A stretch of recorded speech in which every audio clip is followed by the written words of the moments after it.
Marc Durando, qui est directeur exécutif d'European Schoolnet. Marc, comme pour Jean-François Cerisier, est membre du conseil scientifique de la mission laïque française. C'est un fidèle de la mission. On se souvient d'une intervention qui avait plus d'une intervention, mais moi je pense à celle de Deauville, qui avait été remarquée et remarquable au sens d'un pragmatisme et d'une concision dans le propos que nous apprécions toujours et dans les réflexions. Il est vrai aussi que le regard que tu as et le privilège de partager, en tout cas avec nous ce soir, de l'ensemble de la situation en Europe à travers ce poste de direction d'European Schoolnet nous aide et je pense est éclairant pour tout le monde. Peut-être un mot avant de démarrer, Marc, sur European Schoolnet et votre actualité. Donc European Schoolnet est un réseau de 32 ministères de l'éducation. C'est une structure qui a été créée il y a maintenant un peu plus de 20 ans par les ministères et l'objet de notre organisation, c'est de réfléchir à la transformation des processus d'enseignement et d'apprentissage au niveau de nos responsables politiques et de soutenir nos ministères, les écoles, les enseignants et tout acteur dans le domaine de l'éducation sur la transformation des processus d'éducation avec un regard tout à fait particulier par rapport à l'usage des technologies. Merci Marc de cette présentation et de ce rappel de ce rôle et de la place importante d'European Schoolnet dans le paysage éducatif international, européen, et pour nous, à la mission laïque, c'est vraiment précieux. Bon, tout d'abord, merci beaucoup pour cette invitation. C'est toujours un plaisir de partager avec le réseau de la mission laïque un certain nombre de réflexions et nous avons, sur cette dernière année, particulièrement travaillé avec nos ministères et nous les avons accompagnés par rapport à la mise en place qui a eu lieu de ces processus d'apprentissage à distance qui se sont mis en place du jour au lendemain, on pourrait dire. Donc, le Covid a généré des changements massifs dans l'usage des technologies, notamment par rapport à la nécessité de préserver la continuité pédagogique. Et à quoi avons-nous dû faire face et qu'avons-nous observé? Nous avons eu une situation vraiment sans précédent et en fait, on peut distinguer deux grandes phases. Une première phase qui a été liée à la fermeture de nos écoles, où on s'interroge si nos systèmes éducatifs étaient préparés pour affronter cette crise. On a basculé vers un enseignement à distance d'urgence du jour au lendemain. Et les points positifs, néanmoins, c'est qu'on a fait plus en une année dans l'usage des technologies en éducation que ce qu'on avait pu faire dans les 20 dernières années. Nous entamons maintenant une deuxième phase, qu'on peut appeler la phase de reprise. En anglais, on préfère utiliser le terme de recovery period. Et là, on s'interroge et on a un certain nombre de questions sur comment gérer les modèles hybrides qui commencent à émerger, comment intégrer l'enseignement à distance comme partie intégrante du processus d'enseignement, donc on n'est plus sur ces processus d'urgence, et puis comment, et Jean-François Cerisier l'a mentionné dans son intervention tout à l'heure, comment prévenir l'aggravation des inégalités existantes. Et au moment où les écoles vont réouvrir, il va y avoir certains changements qu'on a constatés sur cette année qui vont disparaître. Et il faut aussi s'interroger si tous ces changements ne sont peut-être pas ceux que nous souhaitons, en fait, par rapport à nos écoles. Il y a peut-être certains changements qui ont été opérés qui ne sont peut-être pas les changements que nous souhaiterions pérenniser en tant que tels. Alors, le slide suivant, qui est intitulé « Première analyse », on a identifié 4 grands domaines de questionnement. Ils ont été aussi identifiés par Jean-François avec une autre loupe ou un autre regard. Donc, des problématiques d'infrastructure et de connectivité, des problèmes liés aux compétences numériques des enseignants et à l'utilisation des technologies éducatives, le problème des pédagogies innovantes et enfin le problème d'organisation de l'école pendant cette période d'enseignement à distance d'urgence. Le transparent suivant présente un peu quelques réflexions et quelques analyses par rapport à ces problématiques d'infrastructure et de connectivité. Alors, le premier élément qu'on peut se poser, et on le voit déjà dans l'actualité en France par rapport aux difficultés que la plateforme du CNED a pu rencontrer, est-ce que l'infrastructure offerte par nos ministères, que ce soit les plateformes nationales ou régionales, est-ce qu'elles étaient réellement configurées pour un usage aussi intensif? Et cela a aussi mis en évidence ces problèmes d'infrastructure et de connectivité, le problème de l'inclusion, dans le sens où il y a eu des problèmes d'équipement, il y a des foyers qui disposent de très peu d'équipement, mais encore plus important, des problèmes de connectivité. Et on doit se poser la question de comment soutenir des familles qui ont un accès limité en termes de connectivité. On a des exemples particuliers sur certaines études de cas que nous menons en liaison avec nos ministères. En Italie, il est assez fréquent que dans une famille où il y a à peu près 3 enfants, le seul moyen de connectivité, c'est un seul mobile permettant de se connecter alors que tous les enfants doivent apprendre à distance. Et c'est là où il faut s'interroger si on ne devrait pas une nouvelle approche alors on dit en français BYOD, de Bring Your Own Device beaucoup plus large, qui comprendrait aussi bien l'équipement, mais aussi la connectivité en tant que telle. Et en plus de cela, est-ce que l'inclusion, c'est réellement d'essayer de doter tout le monde du même équipement, ou est-ce que l'inclusion, c'est de permettre à chaque élève d'amener son propre équipement et de réserver la dotation en équipement pour les élèves les plus défavorisés? Par rapport à ces problématiques d'infrastructure et de connectivité, comme je disais, il faut vraiment s'interroger sur mettre au centre de la réflexion le problème d'inclusion et de préservation des groupes désavantagés. Les politiques actuelles qui permettent de doter tous les élèves d'équipements doivent peut-être être revisitées maintenant, et peut-être faut-il encourager les familles qui le peuvent de permettre à l'élève d'amener son matériel à l'école et de réserver les dotations matérielles pour les élèves qui en ont le plus besoin, en y intégrant aussi, en plus de l'équipement, les accès à la connectivité. Il y a plusieurs aspects complémentaires par rapport à ces problèmes de compétences numériques.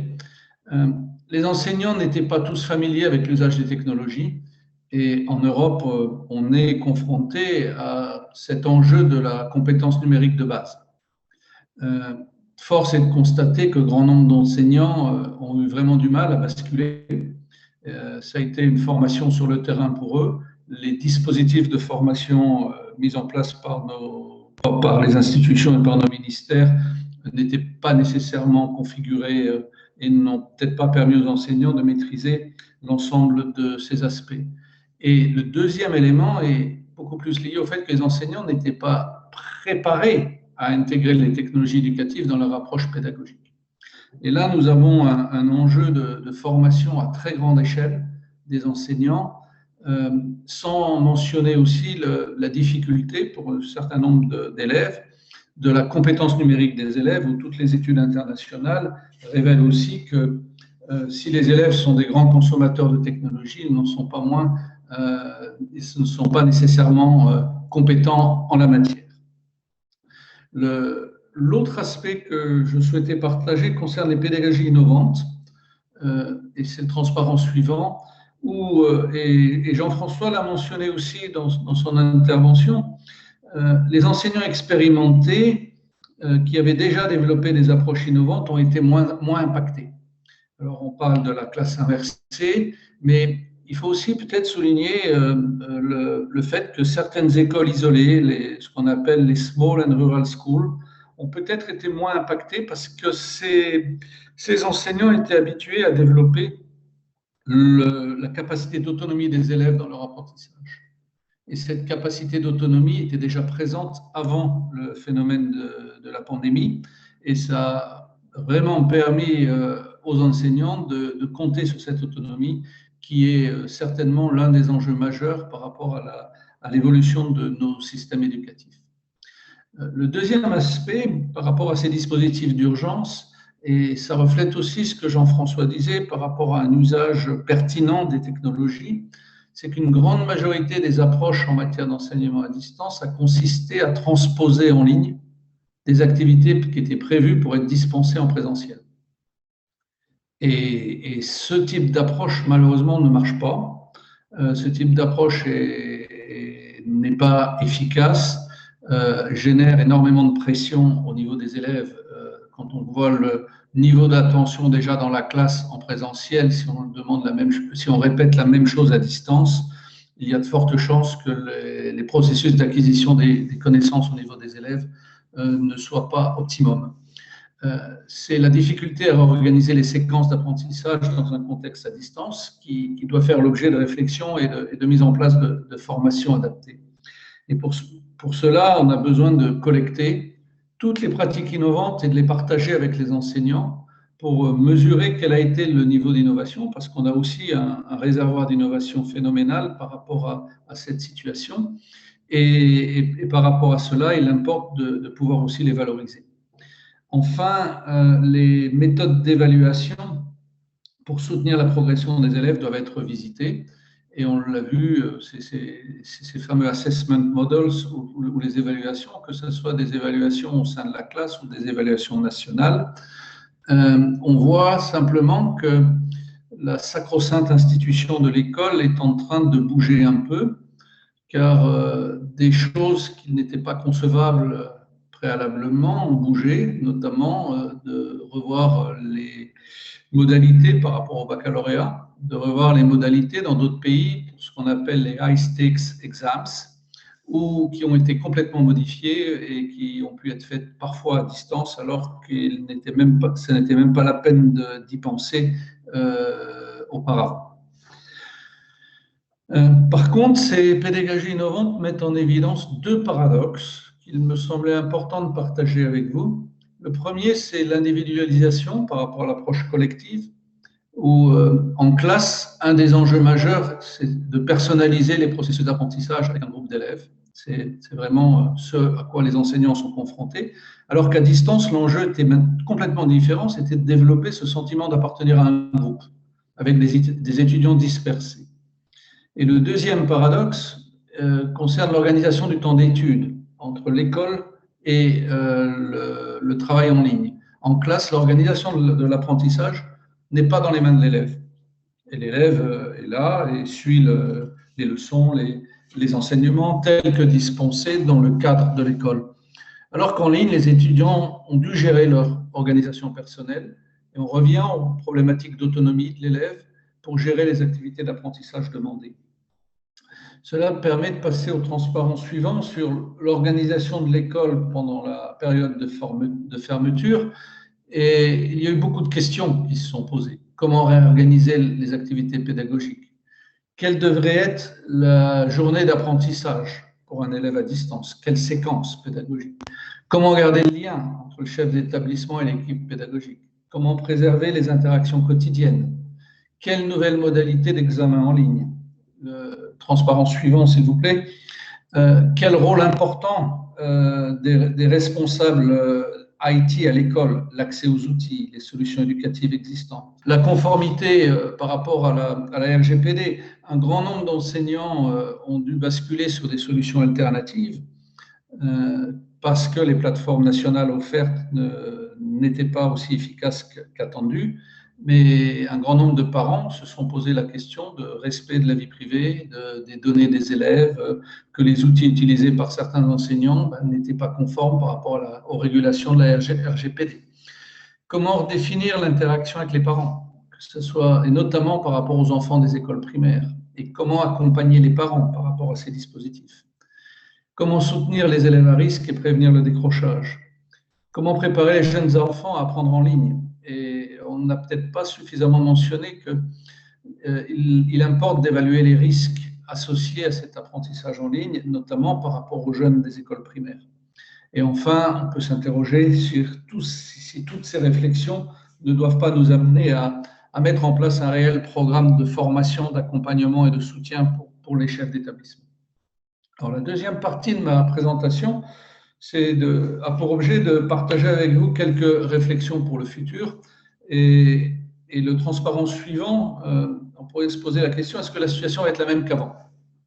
Et il se peut que cette crise du Covid génère une réaction forte au niveau des écoles qui va les aider à réaliser et à reconnaître que dans des situations normales, auparavant, les écoles n'exploitaient peut-être pas le plein potentiel des pédagogies innovantes. Alors, je mentionne les pédagogies innovantes et je ne mentionne pas nécessairement les pédagogies innovantes s'appuyant sur la technologie. Donc, elles peuvent s'appuyer sur la technologie, comme les classes inversées, les MOOCs, d'autres formes d'enseignement, mais elles peuvent aussi concerner des approches plus innovantes sans nécessairement faire appel à la technologie. Alors, le transparent suivant, c'est quelques chiffres pour montrer l'ampleur du phénomène, et ces données viennent de l'UNESCO. Donc, on a eu plus de 1200 millions d'élèves en confinement au niveau mondial, plus de 160 pays concernés, 60 millions d'enseignants en confinement, et une très grande diversité des politiques alternatives mises en place.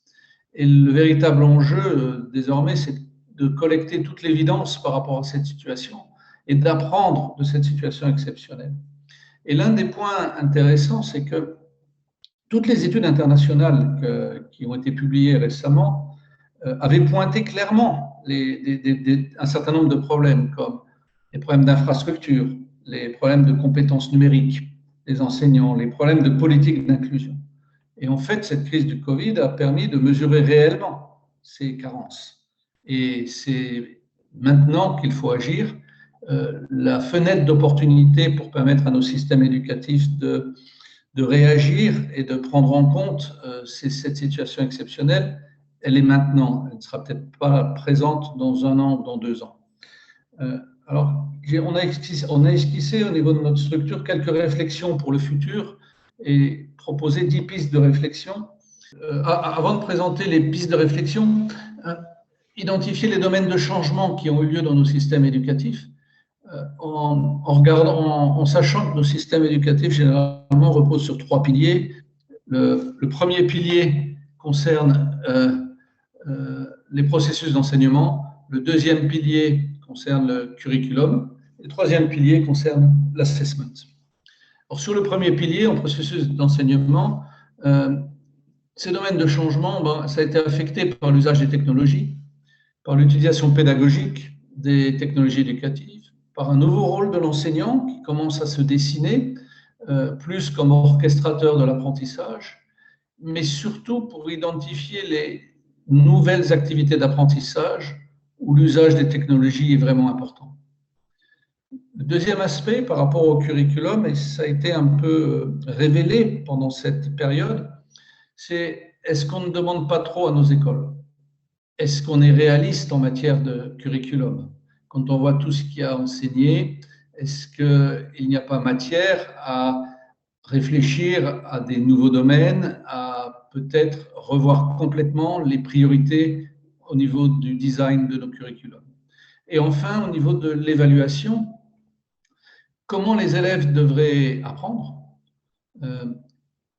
Comment gérer ce contrôle par rapport à l'assessment for learning? Comment capturer réellement ce qui doit vraiment être évalué au niveau des apprentissages de nos élèves? Quel rôle le Digital Formative Assessment doit jouer? Comment les Learning Analytics ou le rôle de l'intelligence artificielle dans l'évaluation et dans les examens nationaux peuvent aussi apporter des réflexions nouvelles? Alors, sur base de ces domaines de changement, 10 pistes de réflexion pour le futur ont été identifiées et proposées. En premier lieu, c'est collecter les leçons apprises au niveau de chaque pays, soutenir les échanges au niveau des politiques développées. Cela relève de la mission de notre structure, c'est ce qu'on fait ensemble et on voit que les approches prises par nos ministères ont été diverses et variées et il est important d'essayer de comprendre le contexte et de profiter au mieux des expériences de chaque pays. Le deuxième aspect est de collecter le feedback des praticiens en termes d'innovation développée. Quelles solutions éducatives ont-ils utilisées? Quels problèmes ont-ils rencontrés? Quelles recommandations peuvent être formulées? Est-ce qu'il faudrait peut-être collecter des banques de données de pratiques pédagogiques, de scénarios pédagogiques, des études de cas? Il importe d'offrir à nos enseignants cet écosystème où ils peuvent avoir accès à des innovations qui ont été développées par leurs pairs. La troisième réflexion, c'est de revoir entièrement nos politiques d'inclusion, aussi bien en matière d'infrastructure, de connectivité que d'éviter le décrochage et de prendre en compte les élèves à risque. Le quatrième domaine, c'est sur le transparent suivant, est de vraiment réfléchir à la mise en place de programmes de formation pour enseignants et chefs d'établissement. Jean-François Cerisier mentionnait que c'était un peu le parent pauvre par rapport à l'utilisation des finances publiques. Il est important d'équiper les écoles avec les compétences pour offrir des expériences d'apprentissage attractives, aussi bien en présentiel qu'en ligne, et d'organiser autrement la journée d'apprentissage. Mais il est important de former tous nos enseignants. Bien sûr, se redessine comme cinquième réflexion la redéfinition du rôle des parents. Est-ce le moment pour un nouveau pacte scolaire et comment accompagner les parents dans cette approche? La sixième piste concerne plus la nécessité de protéger nos élèves lorsqu'ils vont apprendre en ligne. Il importe qu'ils puissent être conscients des risques potentiels. Il importe qu'on puisse prendre en compte les problèmes de RGPD, de respect de la vie privée, de la sécurité. Et cela rentre aussi dans les problématiques et la nécessité de former les chefs d'établissement, mais aussi les enseignants à tous ces éléments. Certains pays s'interrogent par rapport à l'utilisation de certaines plateformes qui ont été utilisées, notamment Google, par rapport au respect de la vie privée, au respect des données. Et un grand nombre de discussions viennent d'être engagées au niveau des ministères, mais pas simplement les ministères de l'Éducation, d'autres ministères au niveau de certains pays, pour réfléchir à comment apporter de nouveaux éléments de réponse par rapport à ces situations. La dernière piste de réflexion qui semble importante, voilà, si on peut passer aux transparences suivantes, voilà, c'est la capacité à gérer une situation complexe. Une partie des classes peuvent rouvrir ou alors fermer à nouveau, et on est confronté à des modèles hybrides. Et va se poser la question de savoir si est-ce que ce sont ceux qui en ont le plus besoin qui vont bénéficier de la réouverture des classes ou qui vont en bénéficier le moins. Et une fois de plus, on a ces problèmes d'inclusion qui doivent être au centre des futures décisions politiques. Bien sûr, la 8e recommandation est d'explorer de nouveaux modèles d'évaluation. La 9e recommandation porte plus sur équiper les élèves avec les compétences numériques, mais aussi les compétences socio-émotionnelles. Et on s'est rendu compte que le bien-être des élèves, que leur capacité à résoudre des problèmes, à prendre des décisions, à avoir une pensée créatrice et une pensée critique est beaucoup plus exacerbée dans le cadre de l'apprentissage à distance, et qu'il importe que toutes ces compétences socio-émotionnelles puissent aussi être prises en compte dans les révisions éventuelles des futurs curriculums. Si on passe au dernier point, la dernière piste de réflexion, c'est, j'attends voilà, que le transparent suivant apparaisse, voilà, c'est de réfléchir à de nouveaux modèles d'école. Et cela rejoint un peu la remarque faite par Jean-François. Si on souhaite changer le modèle normal de l'école, il est impératif de démontrer la valeur ajoutée des technologies éducatives. Et pour cela, il va être essentiel d'identifier les nouvelles activités d'apprentissage où il importe de faire appel aux technologies éducatives et où ces technologies éducatives vont faire la différence. S'il n'y a pas de réelle valeur ajoutée par rapport à ces technologies éducatives, eh bien on peut revenir à ce que Jean-François a appelé l'art du choix par rapport à la dernière partie de son intervention. Et quelle va être l'école des 2 prochaines années? Est-ce qu'on va vers un modèle hybride? Et comment développer encore plus les pédagogies innovantes dans ce contexte? Alors, le transparent suivant vous présente rapidement quels sont les défis. Et on a beaucoup de défis, aussi bien au niveau de nos systèmes éducatifs que des écoles. C'est la première fois qu'on va devoir gérer plusieurs espaces d'apprentissage. Avant, le seul espace d'apprentissage qu'on connaissait, c'était l'école. Désormais, la crise a montré qu'il y a plusieurs espaces d'apprentissage qu'il va falloir gérer. On n'a pas une école unique et maintenant, l'école, elle doit impérativement être flexible et, comme on dit en anglais, responsive aux besoins et aux situations tout à fait particulières. On va aller vers des modèles de online and blended learning et on a aussi les défis de gérer l'incertitude et de préparer nos étudiants à vivre dans cette situation. On a le défi de l'inclusion, le défi du leadership au niveau des écoles, et je voudrais mentionner non pas le leadership au niveau de l'établissement ou du chef d'établissement, mais vraiment le shared leadership par rapport à l'association de tous les acteurs au niveau de l'école. Et enfin, le lien avec la communauté locale a été révélé comme un élément extrêmement important. À ces défis se rajoutent plus les défis technologiques et pédagogiques, comme l'équipement et la connectivité, les compétences numériques, les aspects de respect de la vie privée, la nécessité de collecter et de partager les approches en matière d'innovative digital pédagogie, comment la technologie peut soutenir le self-regulated learning et quelles nouvelles approches à mettre en place en matière d'évaluation. Alors, quelques réflexions au niveau des enjeux majeurs, c'est le transparent suivant. Alors, j'ai 4 réflexions à partager avec vous. La première, c'est lorsque la situation va redevenir à nouveau normale. Comment va-t-on gérer le souhait d'enseignants désireux de continuer à exploiter le potentiel de ces technologies, avec la possibilité que l'école ou le système leur demande de revenir à des pratiques plus traditionnelles? Le deuxième enjeu, c'est faire en sorte que les enseignants ne rejettent pas les technologies éducatives à cause des contraintes rencontrées ou des expériences négatives éventuellement rencontrées pendant la crise. Le troisième enjeu, donc transparent, c'est de préparer les futurs enseignants à maîtriser l'apport des technologies éducatives dans leur pratique.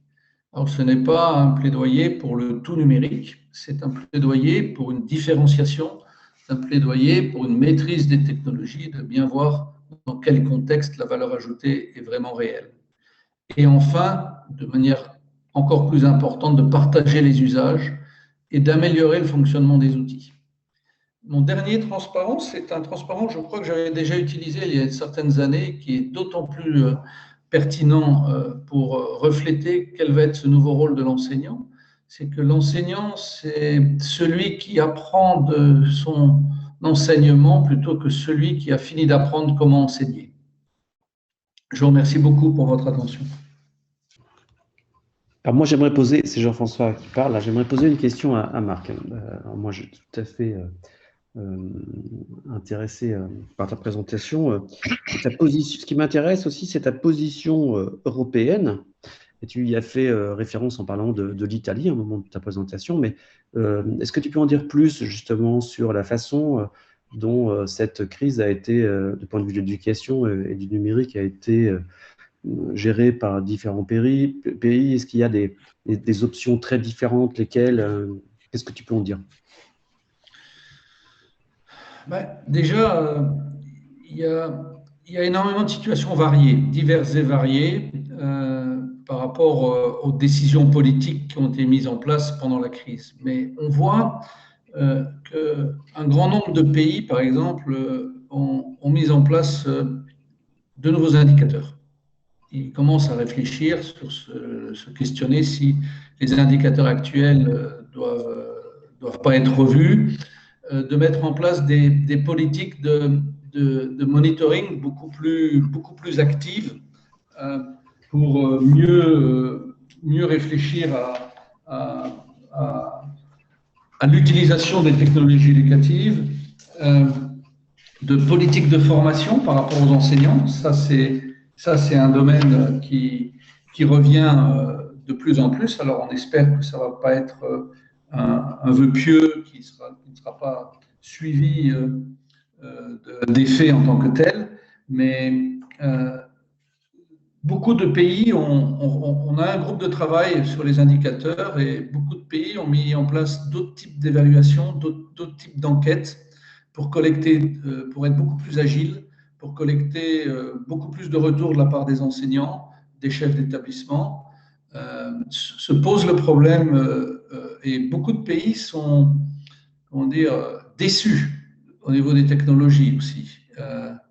Notamment, il y a certains pays qui disent que les technologies n'ont pas eu l'effet escompté, notamment parce que on n'a fait que répliquer ou transposer un enseignement en classe en utilisant une visioconférence et qu'on ne s'est pas du tout concentré et que les enseignants n'étaient absolument pas prêts pour réfléchir à comment réorganiser leur enseignement. Donc tout ça, ce sont des situations qui ont été qui sont abordées par nos ministères et qui ont dû réagir d'urgence, hein, comme tout le monde. On était en situation de crise, donc c'était pas facile. On va simplement maintenant pointer un certain nombre de nouvelles enquêtes qui sont faites pas par les ministères, beaucoup plus d'enquêtes randomized, par exemple, ce qui n'était pas le cas avant nécessairement. Donc, on ne va plus vers de la simple observation pour avoir des tendances. Donc, on va peut-être on va plus chercher le nombre, mais on va essayer d'avoir des échantillons plus représentatifs. Donc, beaucoup de réflexions dans ce domaine-là. Merci. Une autre intervention, remarque, question? Ça te fait écho tout ça? Ça fait des échos, Mazan. C'est ce que Marc a soulevé, ça a été vraiment des défis qui existent depuis 20, 25, 30 ans. Qu'est-ce que la pandémie a fait? C'est que ça a pris des situations où on avait des situations aiguës et ça les a rendues en état de crise. Et ça fait que le système d'éducation ne savait pas et ça ne sait même pas encore comment réagir. Alors, ils se sont tournés tout de suite à la voie qu'ils ont pris 30, 40 ans à refuser d'introduire dans les écoles. Et là, ils se sont lancés directement là-dedans avec le résultat. Et quand Marc l'a dit, il y a des parents qui disent, et même les éducateurs sont en train de dire, « Wow, voyez-vous, on a essayé le numérique. On a tout fait pour faire le numérique et voyez-vous, c'était un échec. » Ben, c'est évident. Alors, c'est pour ça que je pense, Marc, ses interventions sont vraiment à point parce que ça parle beaucoup plus de la façon que nous pensons. Et comme je l'ai écrit sur un texte, on parle de comment modifier l'ADN de l'éducation et de l'apprentissage et la pédagogie. Alors, ça fait qu'il faut sortir des stratégies qui sont beaucoup plus efficaces ce que je veux dire, libérer les gens qui sont en train d'éduquer maintenant les jeunes avec le numérique, avec beaucoup de succès. Mais on n'en parle pas. Par contre, moi, quand je parle avec des parents, il y a des parents qui vont me souligner tout de suite. Ça a été fantastique. Ils ont trouvé que les professeurs étaient fantastiques. Par contre, d'autres parents me disent, ça a été épouvantable. Alors, et je pense que Marc est en train de dire ça aussi, c'est que c'est pour libérer ces enseignants, ces innovateurs, ces innovatrices qui font quand même un travail remarquable et qui le font et qui l'ont fait cette dernière année. Comment s'assurer qu'on peut répliquer et continuer ce qu'ils font? Voilà le défi. C'était la première slide, le premier transparent de Jean-François, le révélateur. Tu as commencé par ça, on y est pleinement. C'est vrai qu'il y a eu en un an des avancées et des évolutions dans le domaine de la technologie, comme on l'a observé dans la dernière décennie, mais c'est aussi en effet le révélateur des forces et des faiblesses, disons-le comme ça. Essayons de rester positifs et de garder un cap résolument positif et optimiste malgré tout. Oui, absolument, absolument. Bonsoir. J'ai une petite question. Oui, allez-y. Moi, je me suis lancée dans cette nouvelle technologie. J'ai essayé d'avancer avec mes élèves, mais j'ai toujours peur pour les élèves de terminale quand ils vont arriver à l'université. Est-ce que à l'université, tous les profs sont conscients de ce changement qu'il y a eu ces 2 dernières années durant le processus d'apprentissage des élèves? Est-ce que vous êtes en contact avec eux? Est-ce que vous faites des réunions avec eux? Est-ce qu'ils vont tenir compte qu'ils vont avoir des étudiants qui n'ont pas présenté le bac, qui ne sont pas prêts peut-être à suivre vraiment les cours des universités ou bien des classes prépa, surtout les classes prépa? Moi, je peux témoigner de la façon dont je le perçois comme enseignant de mon université, comme mes collègues le perçoivent, en tout cas, ce qu'ils en disent. C'est ce que vous dites, ça doit être complété parce qu'en fait, nous avons nous avons le problème de l'accueil en première année de licence de lycéens qui n'ont pas eu de dernière année de lycée ou pratiquement pas, et qui, cette année, n'auront pratiquement pas eu de première année de licence non plus, qu'on va donc retrouver dans une situation absolument difficile, voire terrible l'année prochaine. Et on a aussi l'expérience de ceux qui étaient, de ceux de l'année dernière, quelle que soit leur année d'études, mais en particulier les plus jeunes d'entre eux, pour lesquels c'est plus difficile parce qu'ils n'ont pas encore complètement l'habitude de l'université, ils n'ont pas construit les compétences requises pour le travail universitaire, et qu'on retrouve par exemple en L2. Moi, j'ai des étudiants de L2, de L3, de M1 et de M2 cette année. Et en L2, les étudiants que j'ai, ils n'ont pratiquement pas eu de L1, et c'est vraiment très, très difficile. Et ça appelle, je dirais, un traitement, en tout cas une réaction d'ordre pédagogique que l'on ne sait pas très bien faire. Et tout ce qui a été dit à l'instant par Marc s'applique aussi à l'université, hein, c'est-à-dire qu'en particulier les questions de est-ce que les nouvelles pratiques qui se sont mises en place, les pratiques qui se sont mises en place pendant le confinement vont perdurer? Est-ce que ce sont toutes des bonnes pratiques dont on a envie qu'elles perdurent ultérieurement? Est-ce que aussi les questions qui sont relatives aux compétences des enseignants. Moi, l'impression que j'ai de l'intérieur de l'université, enfin, d'une université, c'est que la situation n'est pas meilleure que ce qu'elle est dans un établissement scolaire, et que les étudiants sont complètement, pardonnez-moi l'expression là, à l'agonie, et les enseignants aussi. Oui. Oui, tout à fait. Je pense que nous, on a travaillé beaucoup sur la formation initiale des enseignants. Donc, on n'est pas trop dans le côté de l'enseignement supérieur en tant que tel. On a cette vue de l'université à travers le prisme de la formation initiale des enseignants. Mais je pense que s'il y a un effort à faire suite à cette période, c'est de vraiment revoir comment préparer nos futurs enseignants et comment rapprocher les établissements d'enseignement supérieur d'un côté, avec l'enseignement secondaire de l'autre, pour vraiment préparer au mieux nos futurs enseignants. Ils ne sont pas prêts du tout. Et dans certains pays, même, les formations digitales, c'est optionnel dans le curriculum. Donc on est vraiment confronté à ces aspects-là. Et le deuxième aspect aussi, je reviens un peu par rapport à ces réflexions. On a beaucoup travaillé ces derniers temps sur les problématiques des écoles isolées et des écoles rurales. Parce que dans beaucoup de pays, il y a des écoles qui sont vraiment très loin, qui n'ont pas toujours la bonne connectivité. Des écoles, on essaye de faire en sorte qu'elles ne ferment pas. Et donc, les géographies de certains pays sont vraiment révélatrices. L'Italie a un pourcentage de petites écoles extrêmement important, en France aussi.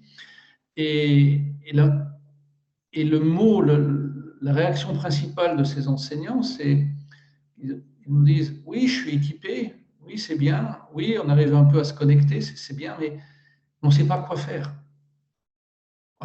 Aidez-nous sur les usages, donnez-nous des leçons, de partager des scénarios pédagogiques avec nous. Nous, on est prêts à faire des choses, mais on ne sait pas où aller chercher. Jean-François l'a dit dans son intervention, c'est qu'on ne sait pas où aller chercher les bons outils, les bonnes solutions éducatives, Donc, alors à partir du moment où déjà l'enseignant a fait le premier pas d'essayer de s'équiper, d'essayer de travailler, si maintenant on lui demande de faire le parcours du combattant pour trouver les bons usages par rapport à ce qu'il doit faire, et là on sent qu'il y a un gap, on sent qu'il y a une barrière, qu'il y a un vide et qu'on n'arrive pas à le combler encore. Et il nous faut des écosystèmes où les enseignants partagent entre eux. Je ne crois pas à quelque chose qui va venir du haut.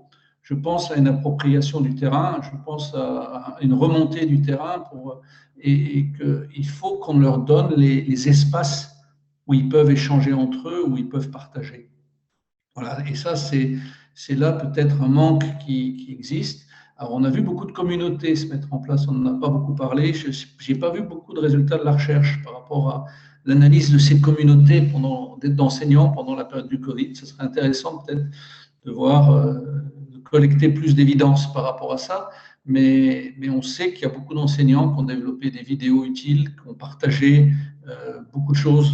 Nous, on a un réseau de Future Classroom Lab ambassadeurs qui s'est mobilisé pour... On a des enseignants qui ont fait des vidéos pour leurs pairs, pour leur dire attention, quand vous allez utiliser les technologies, ne faites pas ceci, faites cela, ne soyez pas timide, organisez, etc.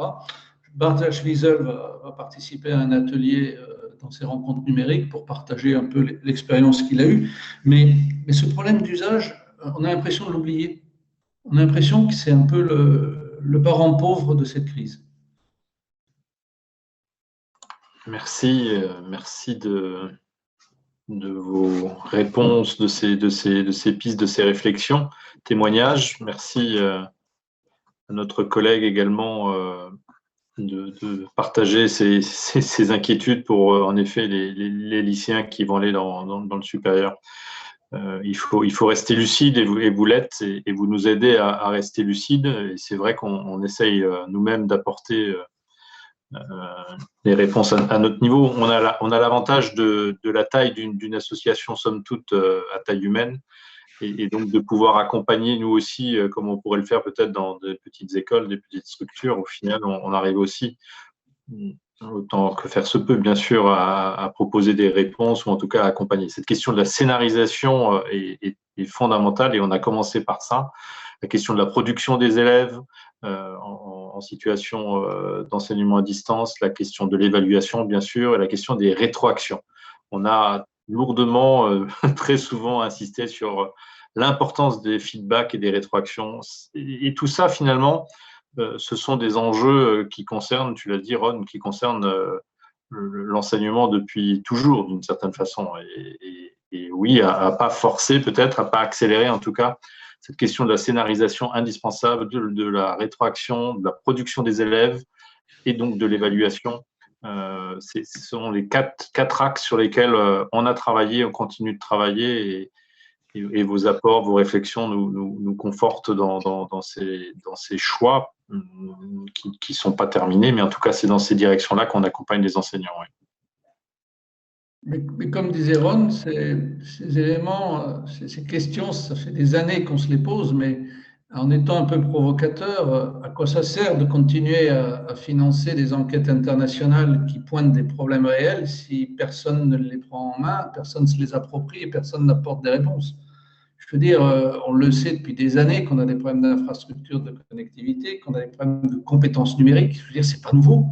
Qu'on a des problèmes d'inclusion. Et à chaque rapport, c'est mentionné, mais ce qui compte, c'est de savoir si tel pays est devant tel autre pays et non pas de prendre les bonnes mesures pour répondre à ces enjeux. Donc, on est vraiment. Et à partir du moment où on est en train de bousculer ce que j'appelle, moi, le pilier fondamental, qui est l'évaluation, je veux dire, on a été obligé de remettre en cause le baccalauréat, parce qu'on ne pouvait pas faire autrement, on ne pouvait pas le faire passer. Donc ça montre que l'institution, elle peut changer. Et je crois que c'est un message positif qu'il faut avoir. Si on est capable de bousculer comme ça et de mettre en place des nouvelles approches, pourquoi, dans ce cas-là, ne pas répondre réellement au constat fait par ces enquêtes internationales, qui sont des enquêtes de haute qualité, qui mettent en évidence un certain nombre de nouveaux enjeux à prendre en charge. Donc, c'est vraiment un message qu'il convient d'adresser maintenant, parce que le Covid n'a fait que cristalliser et révéler encore plus ce qu'on sait depuis très longtemps. Delphine, le mot de cette première journée, à toi. Finalement, on n'a plus le choix. Moi, j'ai toujours pensé qu'on n'avait pas le choix, hein. Et qu'on se débrouille avec ce que nous sommes, avec ce que nous avons envie comme perspective. Et ce qui nous sauve un petit peu de tout ça, c'est une profonde humanité finalement. Et ça revivifie aussi le sens de notre métier en fait de pédagogue. C'est, je pense, une belle leçon à tirer s'il faut en tirer une positive. C'est que ça remet vraiment tellement fortement l'humain et l'attention à l'humain au centre, justement. Ça permet d'écrémer un certain nombre d'oripeaux liés à la technologie. Moi, je trouve que j'aime beaucoup ce que vous dites sur l'inclusion. Effectivement, c'est tellement la leçon, en fait, de tout ça. C'est quand le monde s'arrête, qu'est-ce qui reste? Eh bien, il reste le collectif, l'attention à l'autre et comment on continue, vaille que vaille, à faire ça avec tous les enjeux que vous avez rappelés qui sont si forts et qui nous dépassent. Mais on reste là, il est tard ce soir et on reste là quand même pour réfléchir à ça et à ces idées fortes qui nous portent. Donc, merci pour vos interventions et elles vont nous aider à continuer effectivement dans cet esprit associatif aussi qui nous lie. Voilà, donc, parce qu'il n'y a pas le choix. Merci Delphine, merci à toutes et tous.